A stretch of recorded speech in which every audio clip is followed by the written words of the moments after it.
classmates, part 3 ng day 2 sa ating IGF International Game Fall Festival part 2 po.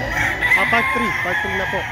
So nandito pa rin ako sa part naman ng ito, Bushfire, Joel Saison.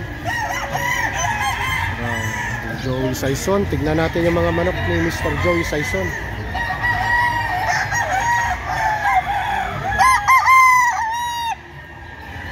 Matitikas na mga manok. Hindi ko lang alam anong bloodline itong mga to, pero ito yung hatch sigurado kasi green legged. Tapos ito madalo sapi.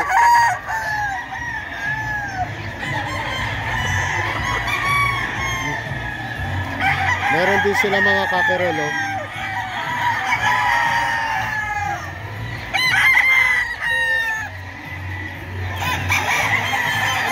Ang laki ng bot nito, dalawa. Oh.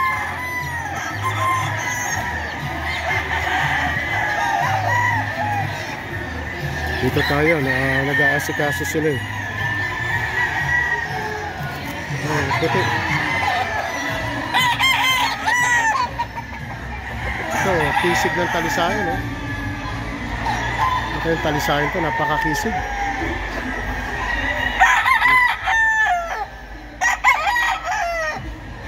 Yan, grabe. Tapos ito, syempre, ito yung isa sa mga hinahangaan natin, EP Roosterville Edibong Plus sa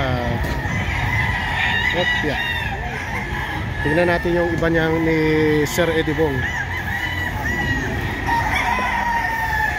So ang dala ni Mr. EP Roosterville ay mga talisayan din, tsaka yung mga, alam ko signature line din niya itong mga puti na ito.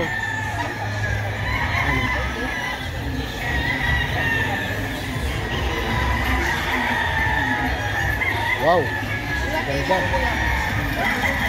Ganda, eh. Tignan niyo yung mga pulet, ang gaganda rin. Okay.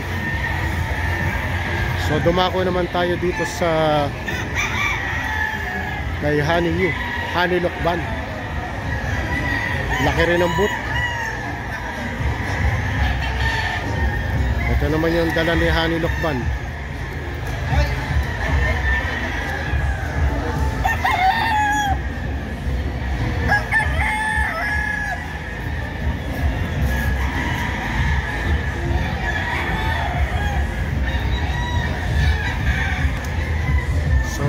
Mga classmates, that is our part 3 ng ating journey dito sa ating International Game Fall Festival. God bless po sa inyo lahat.